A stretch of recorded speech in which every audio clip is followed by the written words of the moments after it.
Estamos todavía en las tardes. Todavía está claro. Aquí está bien nublado, tal vez por eso bien oscuro. Bueno. Ya va a empezar a llover, Linda. Ya va a empezar a llover, sí. No, pero ya llovió. Buenas tardes, licenciada. Sí, Elda, ¿qué me cuenta? ¿Cómo está? ¿En qué le puedo servir?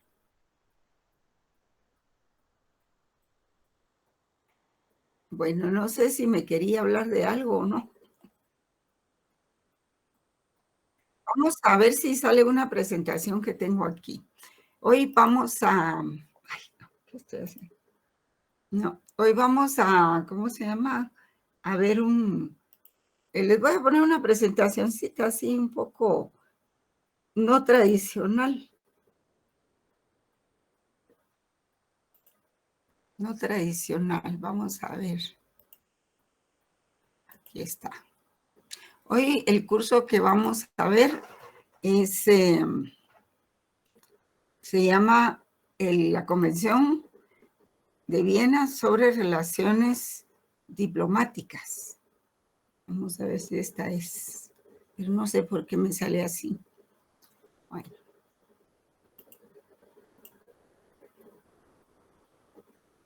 Ustedes me avisan si la ven. Vamos a ver. No, licenciada. No han logrado. Vamos a ver.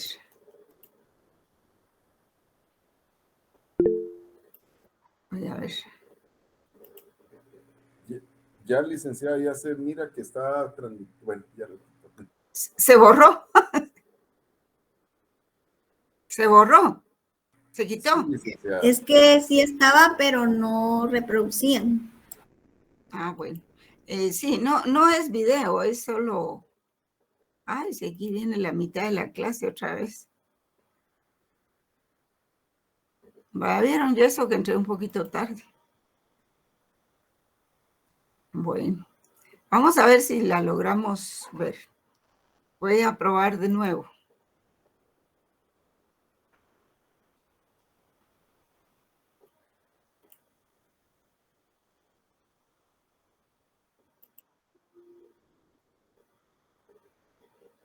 Yo creo que sí, ¿verdad? Ahora sí ya se ve. Aún no, licenciada. No, licenciada. No. Si lo transmite. Ahí está. Ahí está, ya apareció. Ahora sí, licenciada. Ahora sí, licenciada. Sí, pues, bueno. Sí, miren, la verdad es de que tengo pues una presentación grande, muy detallada y todo, pero en estos temas sí es importante conocerlos, por supuesto, ¿verdad? Porque todas estas convenciones, especialmente esta primera que vamos a ver y la siguiente, que es la de relaciones consulares, pues es importante conocerlas porque forma parte del derecho internacional público, ¿verdad? O sea, es como los códigos, como que fueran leyes constitucionales y leyes ordinarias del derecho internacional. Así es de que es importante para un estudiante de derecho, ¿verdad? El poderlas ver. Vamos a ver, se me desapareció la...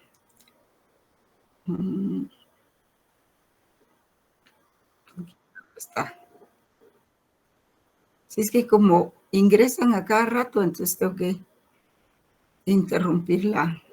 Por más que entre tarde para que todos estén. Vamos a ver aquí.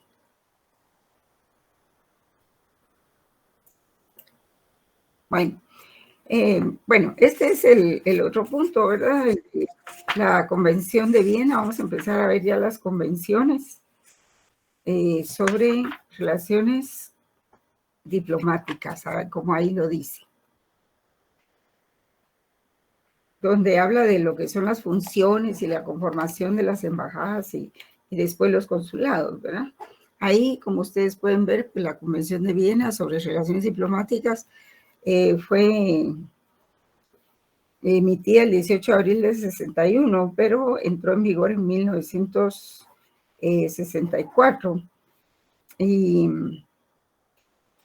Y ustedes saben cómo es el trámite de las convenciones, ¿verdad? Los tratados internacionales, que aunque los firme el presidente, tiene que someterlos a la aprobación del Congreso.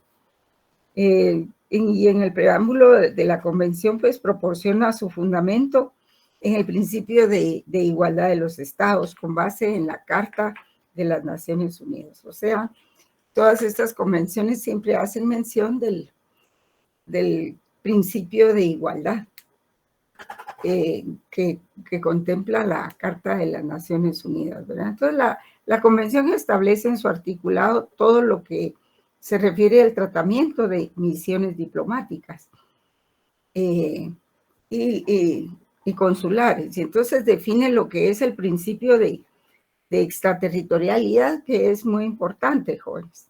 El principio de extraterritorialidad, la inmunidad y los privilegios que garantizan la estabilidad de los diplomáticos en el exterior.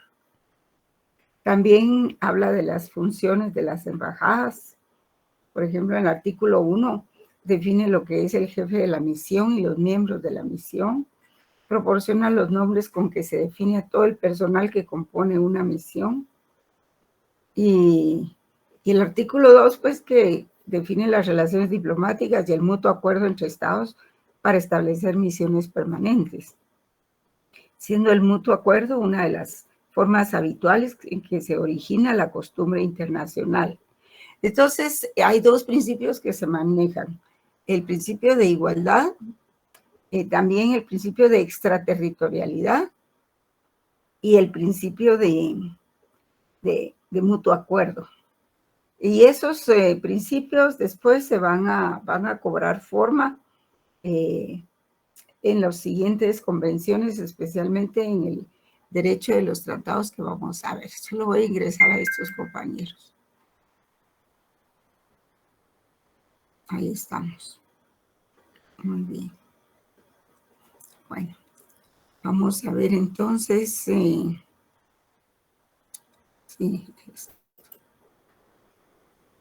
Ustedes ya tienen la primera convención ahí y pueden leer lo que dice ahí: los estados partes de la presente convención, teniendo presente que desde antiguos tiempos los pueblos de todas las naciones han reconocido el estatuto de los funcionarios diplomáticos, teniendo en cuenta los propósitos y principios de la Carta de las Naciones Unidas relativos a la igualdad soberana. Ese principio es muy importante y se maneja en todo el derecho internacional, ¿verdad?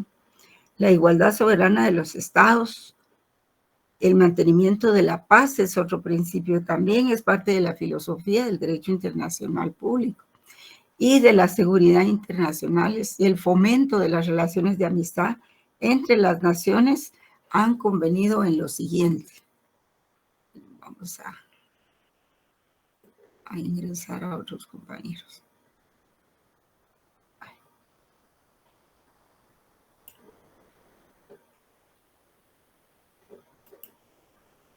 Entonces aquí vienen las, digamos, las definiciones, ¿verdad? Por ejemplo, se entiende por jefe de misión, dice, la persona encargada por el Estado acreditante de actuar con carácter de tal. También hay otra categoría, no solo la de jefe de misión, porque el jefe de misión puede también ser el embajador y al mismo tiempo el jefe de la misión. Y como también puede ser un cónsul, ¿verdad? Se manejan otras dos categorías: la de Estado acreditante, que es el Estado que envía, ¿verdad? Y el Estado receptor, que es el Estado a donde estas personas van a prestar sus servicios, van a representar el Estado y van a defender los intereses de los estados. Por ejemplo, si Guatemala envía un embajador a México o a Estados Unidos, pues ellos van en ese carácter, ¿verdad? Como, ya sea como jefes de misión, como diplomático o como embajador. Esa categoría la establece el Ministerio de Relaciones Exteriores, jóvenes. Y lo cierto es de que cuando se empezaron a crear todas estas normas, y ustedes van a ver que el lenguaje de estos convenios, porque yo les envié los convenios, ahí los tienen, pueden verlos. Esos convenios... Los tienen haciendo. Sí los tienen, ¿verdad? Sí, ahí los tenemos, licenciada. Gracias. En la redacción ustedes se van a dar cuenta que son muy reiterativos, repiten mucho las cosas y también, por ejemplo, utilizan términos como, en lugar de decir en vigencia, dicen en vigor, que es un término un poco antiguo, ¿verdad? Desde la Segunda Guerra Mundial, pero se debe a que primero los expertos de Naciones Unidas tardaron 20 años en lograr recopilar las costumbres, los sustantivos, los nombres, ¿verdad? Cómo conocían todas las relaciones entre estados, los países del mundo. Y ustedes saben que... ¡Ay, qué chufo! ¡Ya! Mirna, tripo tu micrófono. Mirna, tu micrófono. El micrófono fue el estornudo fue el que abrió el micrófono. Bueno, entonces los expertos de Naciones Unidas, una de las tareas que se propusieron fue precisamente después de la Segunda Guerra Mundial elaborar convenciones.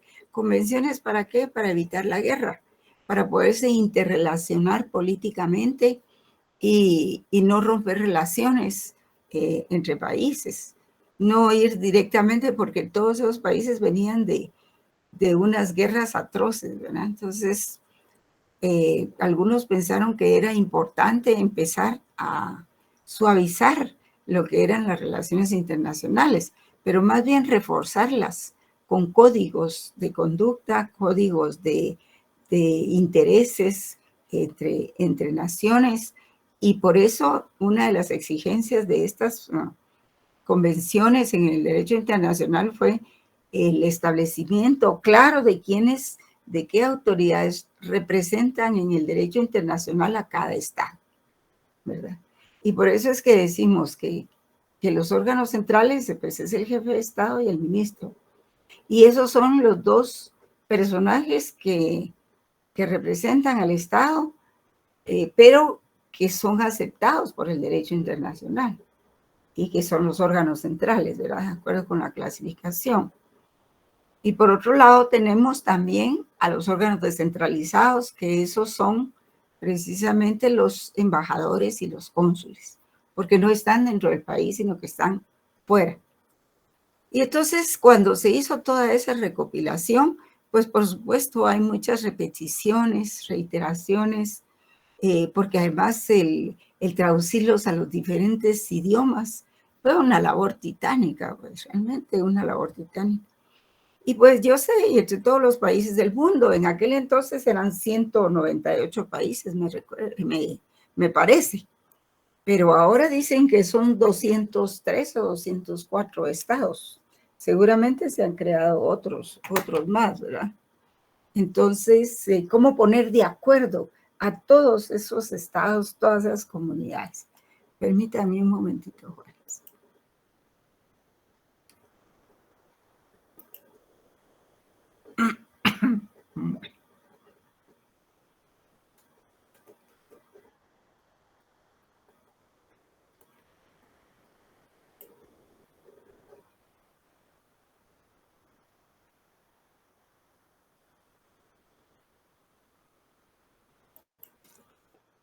Y entonces había que dar algunas denominaciones, ¿verdad?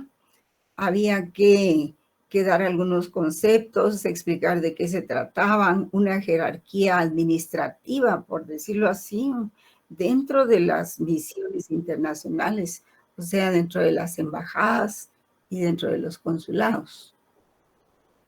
Entonces, se empieza por esas definiciones. Este punto ustedes lo tienen para que puedan seguir la lectura, jóvenes. En la página del libro del doctor Carlos Larios, en la página 240. Si lo tienen ahí a la mano, pues van a ver ustedes que coincidimos con la presentación. Ahí están, por ejemplo, los instrumentos que antecedieron a la actual convención sobre relaciones diplomáticas. Hubo un reglamento en Viena en 1915, hubo un protocolo en Francia, hubo otra convención en 1818, antes del reglamento de Viena. Luego fue el reglamento de Viena, luego la Convención de Viena en 1915, luego la Convención sobre Funcionarios Diplomáticos de La Habana en 1928, que es cuando surge también el Convenio sobre Relaciones de Derecho Internacional Privado, ¿verdad? Que ustedes lo conocen muy bien. Y a esto se debe añadir los instrumentos que cada Estado ha aprobado para su reglamentación interna y para hacer operativo el Instrumento General de Viena. Y por eso es de que, por ejemplo, los reglamentos orgánicos de los ministerios pues han sido diseñados en función de las convenciones, de estas convenciones. Y entonces, ¿qué o quién es un agente diplomático? Ahorita estoy leyendo el libro, ¿verdad? La convención lo define escuetamente así. Por agente diplomático se entiende el jefe de la misión o un miembro del personal diplomático de la misión. Aclarando la definición anterior, define a jefe de misión como la persona encargada, como dice la Firmina ahí, por el Estado acreditante de actuar con carácter de tal. Y a miembro del personal diplomático se define como los miembros del personal de la misión que posean la calidad de diplomáticos. En sentido amplio, un agente es una persona que representa, en sentido amplio, un agente diplomático es una persona que representa al jefe de Estado, y siendo que en este se personaliza el Estado mismo, por extensión, el agente diplomático personaliza al Estado en el extranjero. Una misión diplomática consta de varias personas, la mayoría de las cuales tiene el carácter de agentes diplomáticos. Por ejemplo, el jefe de misión y los miembros de personal administrativo, técnico y de servicio de la misión. En general, los agentes diplomáticos son los encargados de dar a conocer frente al Estado en el cual están delegados, dan a conocer la política exterior del país que representan. Por ejemplo, nuestro diplomático en México o en Estados Unidos, pues ellos llevan consigo las instrucciones o las directrices del gobierno de Guatemala, ¿verdad? Y no debemos confundir con diplomacia con política exterior. Eso ya lo habíamos explicado en palabras de Sorensen. Pero recordando un poco, la diplomacia es el instrumento mediante el cual se lleva a cabo la política exterior, ¿verdad? La diplomacia es el instrumento mediante el cual se lleva a cabo la política exterior, es el medio. Y política exterior es el conjunto de decisiones tomadas por un gobierno en relación con la posición del Estado frente a otros estados y su actitud dentro de las organizaciones y conferencias internacionales. Entonces tenemos claro lo que es política exterior y diplomacia. Entonces, todo estado tiene el derecho de nombrar agentes diplomáticos ante aquellos estados con quienes mantiene relaciones diplomáticas, pero no tiene obligación de hacerlo. Puede hacerlo, pero no tiene obligación de hacerlo. Tiene obligación de recibirlos en su propio territorio cuando sean enviados por otros estados, pero no tiene obligación de aceptar a determinada persona como jefe de misión. De ahí que previo a nombrar a un jefe de misión, se consulta al estado al cual se le va a enviar para informarse si es grato, aceptable y bienvenido. Y es lo que se conoce como obtener el placet. El placet, o sea, el beneficio, que es una manifestación expresa de aceptación de una determinada persona. Y no es lo mismo obtener ese beneficio, el placet, en el caso de los embajadores que en el caso de los cónsules. Los cónsules tienen otro trámite, por decirlo así. Y el artículo 4 de la Convención de Viena dice a este respecto, el artículo 4.1, el Estado acreditante deberá asegurarse de que la persona que se proponga acreditar como jefe de misión ante el Estado receptor ha obtenido el asentimiento de ese Estado. Y el estado receptor no está obligado a expresar al estado acreditante los motivos de su negativa a otorgar el asentimiento. Bueno, vamos a admitir a todos estos jóvenes.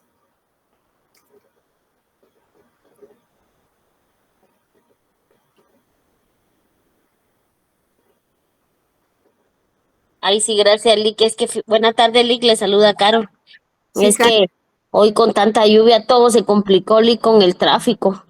así es, me imagino. Sí, hasta la luz se va. En algunos Sí, Lick. lugares se va la luz. Yo estaba rogando que hoy no se fuera la luz por aquí, porque ayer sí se fue. Bueno, entonces vamos a seguir. Entonces están esas definiciones ahí, ¿verdad? Y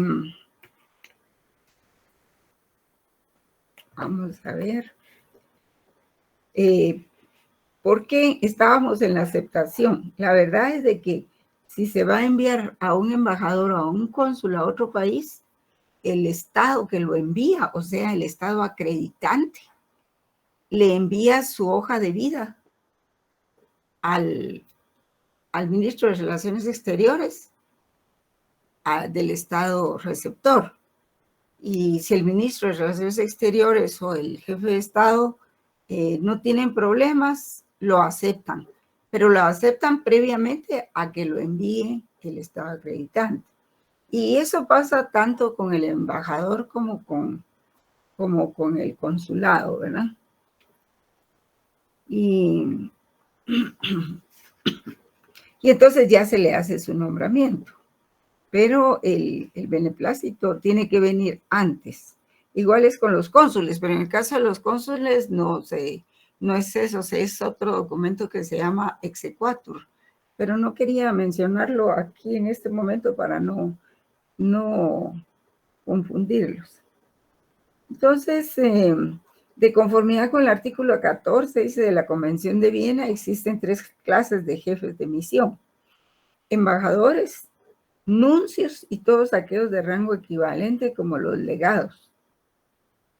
Hay otra categoría que son los enviados extraordinarios, los ministros plenipotenciarios o residentes y los internuncios. Y hay una tercera categoría que se llama los encargados de negocios. Y esta división tiene importancia en cuestiones referentes a la precedencia y etiqueta. Además, los pertenecientes a las 2 primeras, o sea, los enviados extraordinarios, ministros plenipotenciarios y los embajadores,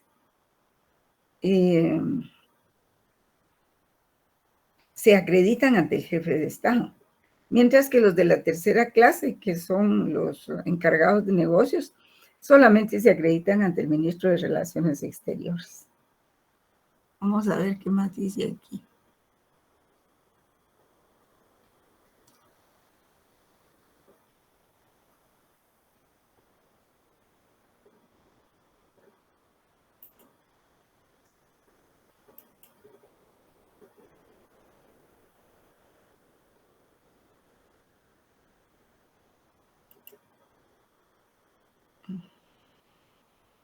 Bueno, sí, me había pasado una. Aquí está la otra categoría, por miembros del personal diplomático. Se entiende los miembros del personal de la misión que posean la calidad de diplomático.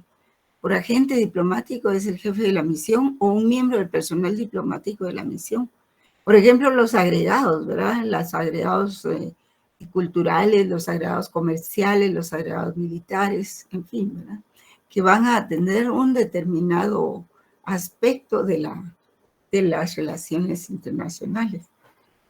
También se entiende por miembros del personal administrativo y técnico, pues aquellas personas del personal que son empleados en el servicio administrativo, ¿verdad? Y técnicos de la misión. A veces es el secretariado o son los encargados de cómputo y todo eso, pero todavía hay otra categoría.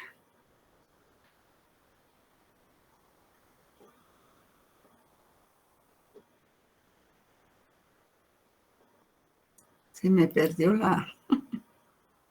la flecha.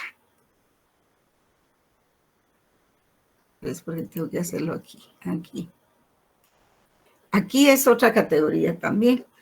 Por miembros del personal de servicio, miembros del personal, son miembros del personal de la misión, empleados en el servicio doméstico de la misión.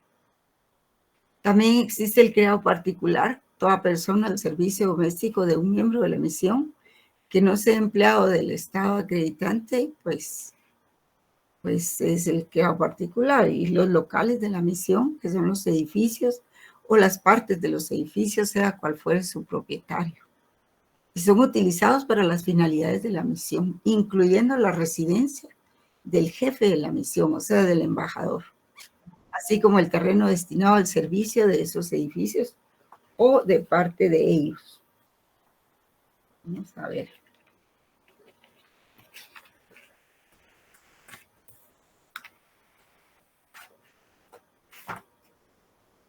Entonces hay también colaboradores de los jefes de la misión, ¿verdad? Como los que tienen también rango diplomático y que son como los secretarios, los consejeros, los agregados, ¿verdad?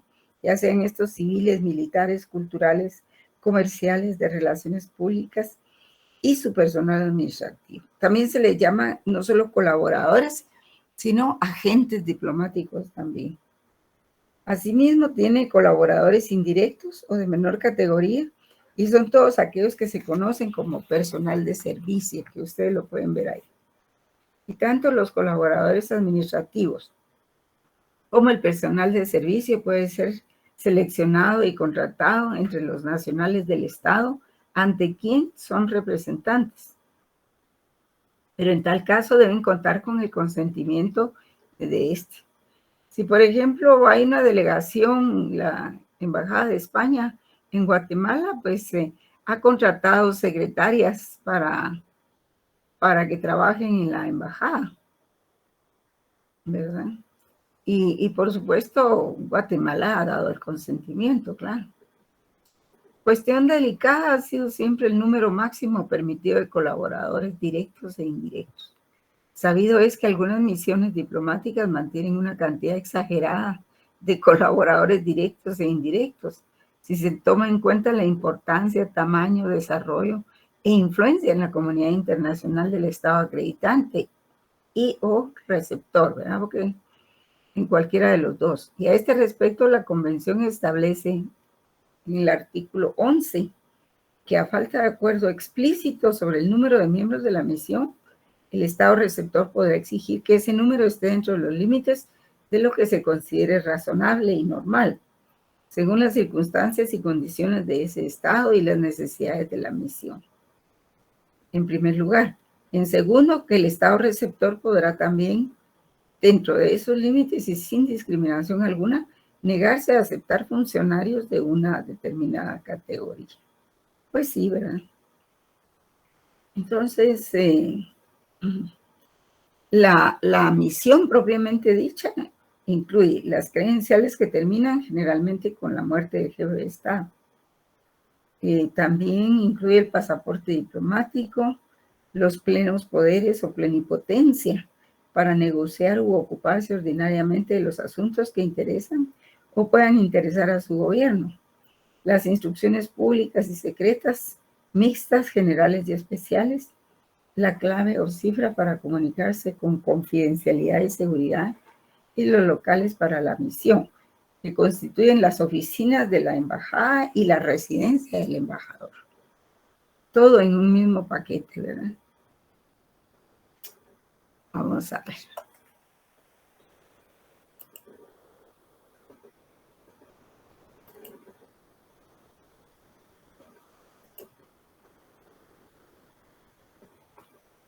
Entonces, veamos las funciones de la misión diplomática. El artículo 2 señala lo que son las relaciones diplomáticas y el mutuo acuerdo entre estados para establecer misiones permanentes. Sí, por ejemplo, aquí se manejan varios principios, el de igualdad, el de extraterritorialidad por la inmunidad y el mutuo acuerdo. Muchas cosas, o casi podríamos decir que el común denominador en el derecho internacional, en los tratados y convenios, es precisamente el mutuo acuerdo, ¿verdad? Entonces, el artículo 2 define las relaciones diplomáticas y el mutuo acuerdo entre estados para establecer misiones permanentes. Y tiene algunas, siendo el mutuo acuerdo una de las formas habituales que dan origen, se originan en la costumbre internacional y que se describen a continuación. Una es representar al Estado acreditante ante el Estado receptor. 2 es proteger en el Estado receptor los intereses del Estado acreditante y los de sus nacionales, dentro de los límites permitidos por el derecho internacional. Otra es negociar con el gobierno del Estado receptor. También fomentar, enterarse de todo, por todos los medios ilícitos, no ilícitos, sino lícitos, de las condiciones y de la evolución de los acontecimientos en el Estado receptor e informarle a su gobierno. Todo lo que está pasando aquí con las elecciones y todo eso, todos los embajadores de otros países están informando a sus respectivos países de origen, ¿verdad? También tienen una de las funciones fomentar las relaciones amistosas y desarrollar las relaciones económicas, culturales y científicas entre el Estado acreditante y el Estado receptor. También negociar tratados y convenios siguiendo las instrucciones del Estado que representa. Vamos a ver si aquí hay más.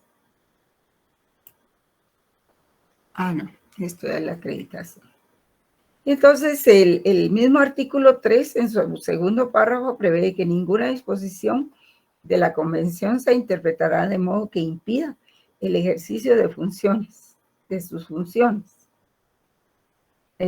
por parte de la misión diplomática o bien de los cónsules, ¿verdad? Un jefe de misión puede ser acreditado también ante 2 o más estados, con el consentimiento de estos. Y el Estado podrá nombrar un encargado de negocios ad interim en la sede donde el jefe de la misión no tenga asiento permanente. También se le da la facultad al jefe de la misión o a cualquier miembro del personal diplomático para representar al país ante organismos internacionales. Y un poco esto es lo que se llama las concurrencias, porque por cuestiones de presupuesto, en el caso de países como Guatemala, no se puede establecer una sede, una embajada en cada país. Si son más o menos 198 países o 203, el Estado no puede hacer esos gastos. Tal vez los podría hacer si no se robaran tanto el dinero del Estado, ¿no? Pero lo cierto es que lo que Guatemala hace son concurrencias, que es cuando un mismo embajador representa a otros países y también a Guatemala. Por ejemplo, hace unos 20 años tal vez, yo conocí que en una embajada suiza, el embajador suizo representaba a 2 o 3 países de Europa en Guatemala. Tenía, por ejemplo, pero más bien creo que fue un cónsul. Tenía representación de Holanda, de Bélgica, de Suiza propiamente, y no me acuerdo de qué otro país. Lo cierto era que solo había un funcionario para para 3 o 4 países. Y esa es una forma en que los países pueden ahorrarse recursos en cuanto a las misiones, ¿verdad? Guatemala, por ejemplo, tiene relaciones diplomáticas con 155 países, 40 embajadas residentes en el exterior y tiene 65 concurrencias desde 22 países de embajadas residentes en el exterior. 50 países con relación diplomática a través de la misión en Nueva York ante las Naciones Unidas y 4 misiones ante organismos internacionales como la ONU, que está en Nueva York, la ONU que está en Ginebra, la OEA y la OMC. Muy bien.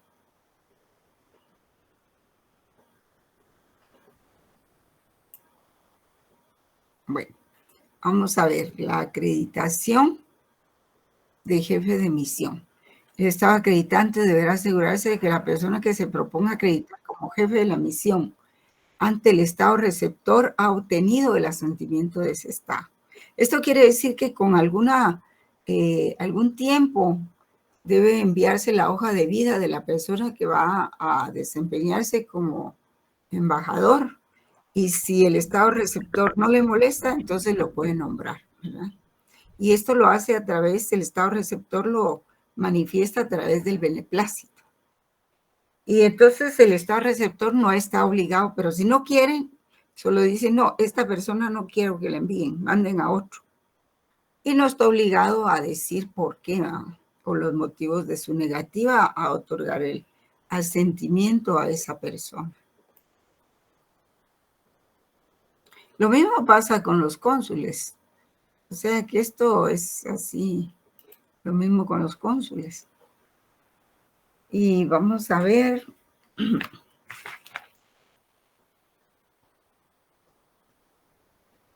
Entonces ya explicamos lo que es la misión. Ustedes lo tienen ahí en el artículo 240, perdón, en la hoja 240 para adelante, donde pueden repasarlo, ¿no?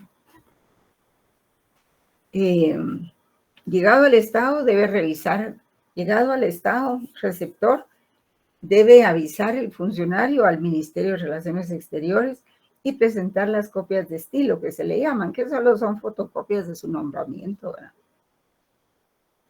Pero como en el derecho internacional cada cosa tiene su nombre especial. Y solicitar en esta ocasión audiencia con el jefe de Estado y en su oportunidad presentar a este las credenciales. Se realiza un acto protocolario para que el jefe de Estado reciba a los embajadores, cónsules, nuncios, etcétera, ¿verdad?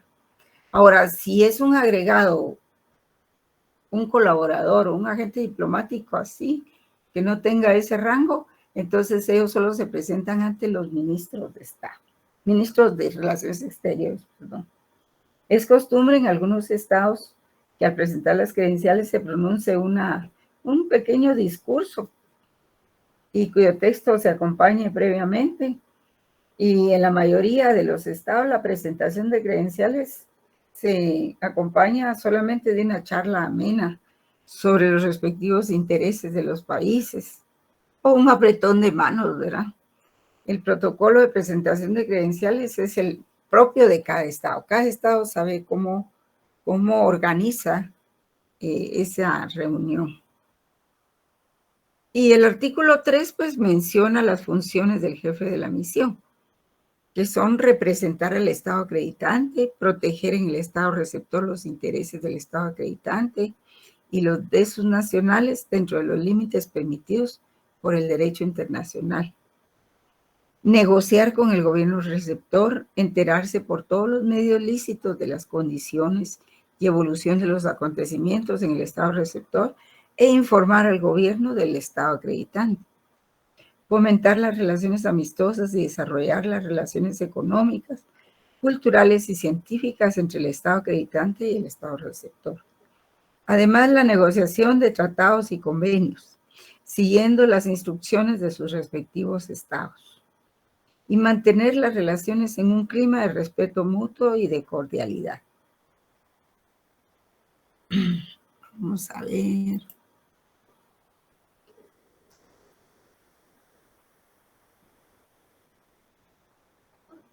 Sí, la verdad es que estos nombramientos los prepara el Estado acreditante y dice en qué calidad va el diplomático, ¿verdad? Si va como jefe de misión, porque es el embajador o porque es el cónsul. En realidad, pues, esto no se cumple rigurosamente porque a veces resulta que el mismo embajador tiene funciones de cónsul. ¿verdad?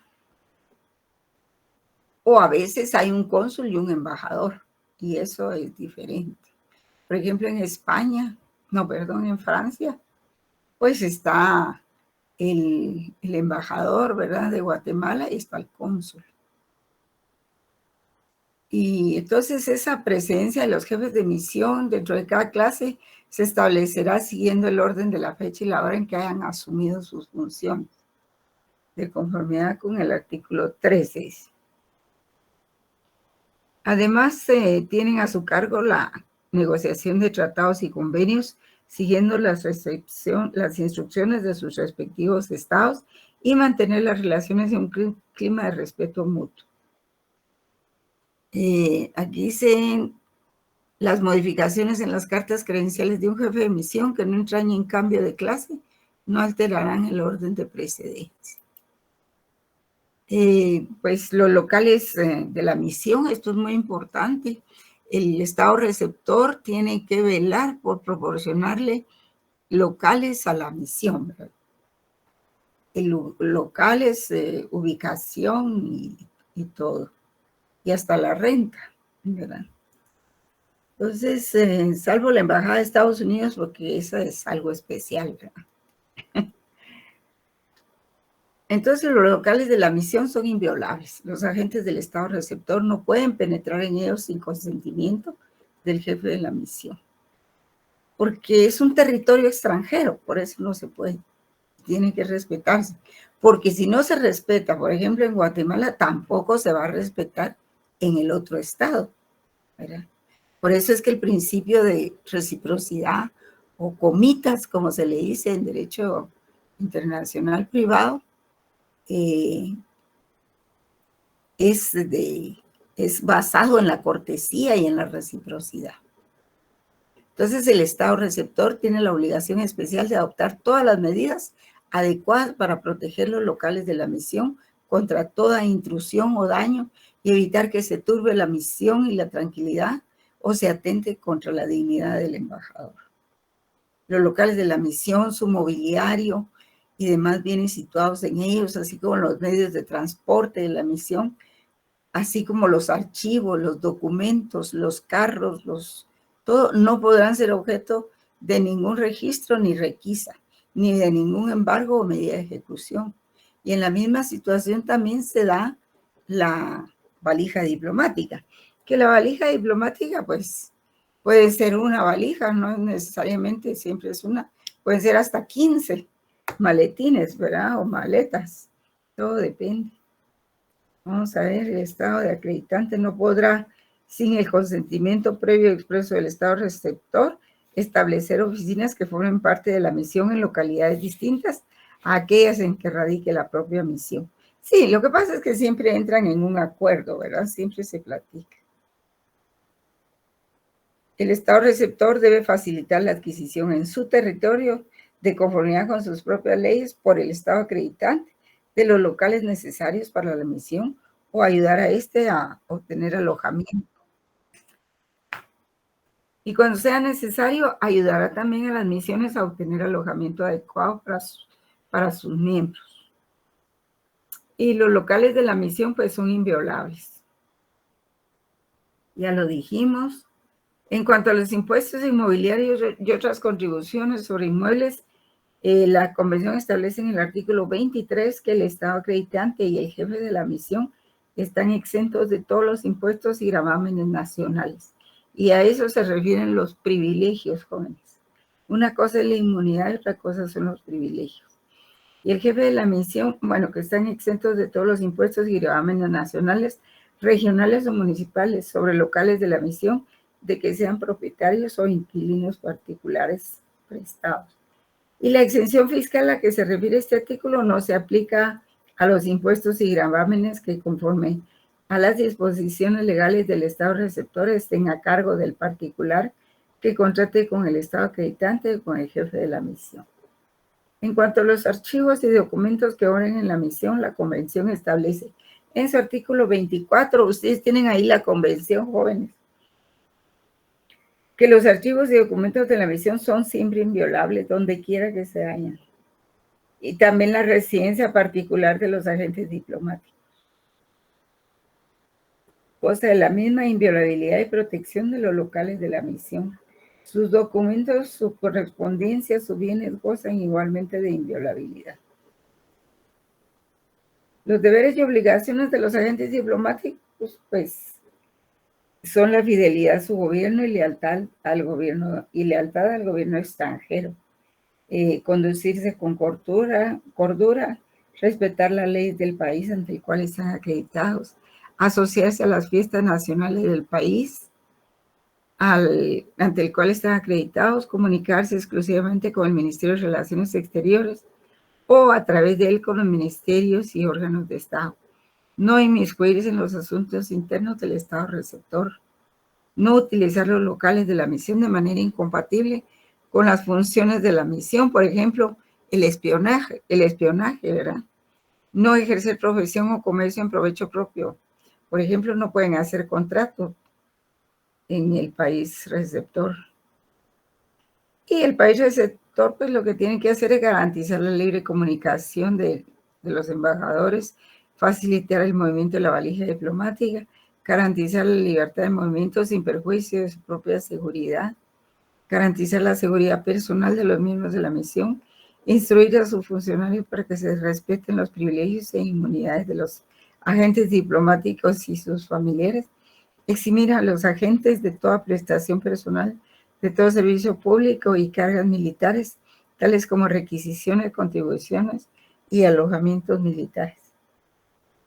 Bien, entonces todo eso está ahí dicho, ¿verdad? Exención de impuestos. El Estado acreditante y el jefe de la misión están exentos de todos los impuestos y gravámenes nacionales, regionales y municipales sobre los locales de la misión. No pagan IUSI, ¿verdad? De la misión de que sean propietarios o inquilinos, salvo de aquellos impuestos o gravámenes que constituyen el pago de servicios particulares prestados. Sí, yo decía, por ejemplo, que el IVA sí lo pagan, pero me contaba un alumno que trabaja en un restaurante y dice que cuando ellos van a cenar o a comer a esos restaurantes, enseñan un carnet de diplomático y ya no les cobran el IVA. Pero me imagino que en otros rubros sí lo han de pagar, porque están actuando a título personal, ¿verdad? No como embajadores. Y facilidades para el desempeño de la misión, pues el Estado receptor tiene que dar todas las facilidades, ¿verdad? En transporte, en inmunidad, en locales, en carros, en todo. Hasta en las exenciones para renovar sus carros, ¿verdad? En la correspondencia oficial tiene que protegerla. Ahí pueden ver ustedes. Entonces, lo que sí quisiera es que quedara claro a qué se refieren los privilegios e inmunidades, jóvenes. El privilegio en este campo no es una exigencia derivada del carácter, sino más bien una consecuencia lógica del mismo. La inmunidad se refiere a la facultad de quedar fuera de la jurisdicción del Estado que recibe a los agentes diplomáticos. Y en la actualidad los privilegios e inmunidades otorgados a los agentes diplomáticos descansan en la necesidad de que estos tienen de quedar libres de cualquier interferencia para el correcto cumplimiento de su misión. Y en este sentido se pronuncia la Convención de Viena de 1961. Antiguamente había más énfasis en la representatividad del agente diplomático, que respondía a una conjugación de las dos pretensiones, funcionalidad y representatividad. Y estos privilegios e inmunidades han sido abusados en múltiples ocasiones en todas las épocas. Algunos agentes diplomáticos lo entendían como irresponsabilidad absoluta, de modo que la invocaban para amparar violaciones a los reglamentos de tránsito, para esquivar la responsabilidad civil incurrida por faltas civiles. En la actualidad la doctrina es clara al determinar que inmunidad significa no sujeción a la jurisdicción, pero eso no implica irresponsabilidad jurídica. Evidentemente, si un diplomático viola una ley e incurre en responsabilidad civil, no debe esperar a que se le demande. y en ese momento invocar su inmunidad, y en ese momento no debe esperar que se le demande, y en ese momento invocar su inmunidad, sino que en aras del buen nombre de su propio Estado debe mostrar buena voluntad y disponibilidad para arreglar amigablemente el problema. Por ejemplo, un accidente de tránsito, ¿verdad? Porque a veces hay algunos agentes diplomáticos que manejan ellos por sí mismos, sus pilotos, pero provocan accidentes. Los privilegios diplomáticos son más restringidos que las inmunidades. Se refieren a la exención de impuestos, exención de aranceles aduanales. Las inmunidades se refieren a la persona, a su casa y a su correspondencia. Los privilegios se refieren a la exención de impuestos, de aranceles aduanales, etc. Y luego van las inmunidades ahí. Vamos a ver qué tenemos aquí más. Sí, los agentes diplomáticos, pues, la persona del agente diplomático es inviolable, no puede ser objeto de ninguna forma de detención o arresto. Si tanto fuera el problema, pues entonces si es flagrante, se le detiene y se le lleva a su embajada, ¿verdad? Y se reporta el problema. Finalizadas las funciones de un diplomático en un país receptor, ¿cómo finalizan? Pues cuando ambos funcionarios se lo comunican entre sí, o cuando el Estado receptor se niega a reconocer al funcionario tal en su país. Porque al no reconocerlo, y si el funcionario no quiere regresar, por ejemplo, a Guatemala, entonces lo que hace es renunciar a la inmunidad de esos funcionarios. Pero el Estado de Guatemala, por ejemplo, si fuera el Estado de Guatemala, tendría que expresarlo por escrito, ¿verdad? Tiene que ser expresamente. En caso de, también finalizan las misiones por ruptura de relaciones en los dos países, ¿verdad? No obstante, continúan algunas obligaciones para el país receptor, entre ellos la protección de los bienes muebles propiedad de la misión. Sin embargo, el acreditante puede conferir esos bienes a un tercer país. Por ejemplo, en Afganistán, ustedes se recuerdan que les dieron un plazo a los estadounidenses, los talibanes, para que se fueran, se llevaran sus cosas, se retiraran las tropas y se fueran todas aquellas personas que ellos querían llevarse, ¿verdad? Y les dieron ese plazo. Y después todavía se quedaron algunos estadounidenses ahí, ¿verdad? Pero ellos ya se quedaron al amparo de otros países, porque un tercer país, por ejemplo, en Afganistán, podía ser no Estados Unidos, sino que podía ser Inglaterra, por ejemplo. Que si se quedó Inglaterra o se quedó Francia o algún otro país, podía proteger los archivos y los locales. Y también podía proteger a algunos estadounidenses que quedaron ahí, ¿verdad? Porque eso se puede hacer también. Entonces, jóvenes, aquí tienen ustedes con el doctor Carlos Larios, desde la página 240, todas las que yo les di son las funciones más importantes, ¿verdad? Así, subsumidas, resumidas, ¿verdad? Pero aquí está todo el procedimiento, cómo se realiza eso, ¿verdad? Y luego mañana vamos a ver lo que es el agente consular, ¿verdad? Bueno, que tengan buena noche y seguimos mañana con estos temas. Hasta pronto, compañeros. Igualmente, licenciada.